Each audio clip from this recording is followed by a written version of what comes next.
La solitude est un fléau contre lequel il convient de lutter. Elle sera première cause de mortalité en 2037. Voilà ce que nous apprenait, il y a quelques jours, la haute autorité de l'enseignement catholique. Cette nouvelle religion tenant ordinairement cher sur les plateaux de télévision.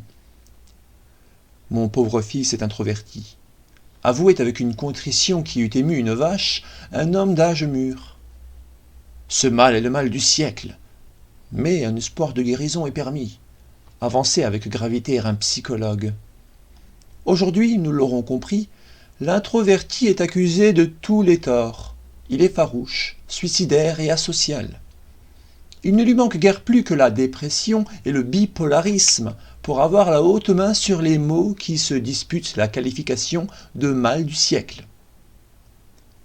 Je me plais à croire qu'il était une époque où les introvertis n'étaient pas des parias.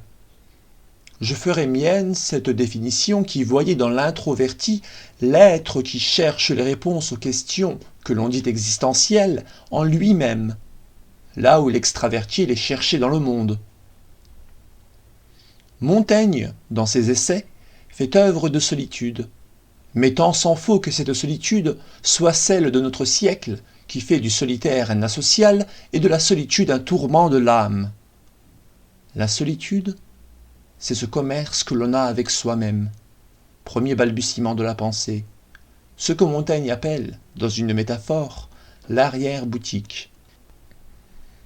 Il faut se réserver une arrière-boutique, toute nôtre, toute franche, en laquelle nous établissons notre vraie et principale retraite et solitude. En cette-ci, faut-il prendre notre ordinaire entretien, de nous à nous-mêmes, et si privé que nulle accointance ou communication de choses étrangères y trouve place. Discourir et y rire, comme sans femme, sans enfant et sans bien, sans train et sans valet, afin que quand l'occasion adviendra de leur perte, il ne nous soit pas nouveau de nous en passer. De la solitude, livre 1, chapitre 38.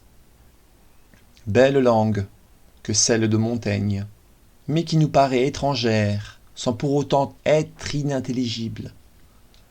Les premières lectures sont certes difficiles, mais à mesure qu'on lit Montaigne, on s'habitue à son rythme, à ses mots, à ses expressions. Et si d'aventure l'on ne comprenait pas l'une de ses phrases, et il m'arrive encore d'achoper sur certaines d'entre elles, il suffira de relire très lentement, comme le conseillait Flaubert. La seule lecture qui vaille, quand on cherche un enrichissement par la lecture, est la lecture lente, la plus lente qui puisse être. Dans ce passage des Essais, Montaigne recommande que l'on prenne l'habitude de rester seul, de ne pas s'ennuyer en compagnie de sa vieille société, comme l'écrivait Chateaubriand dans ses mémoires.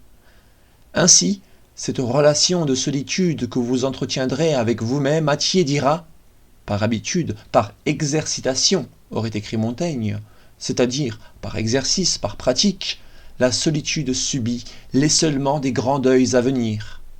Et j'espère que les funestes échéances qu'anticipe Montaigne seront lointaines pour vous. L'esseulement seul est un fléau. Sauvons ce doux mot de solitude.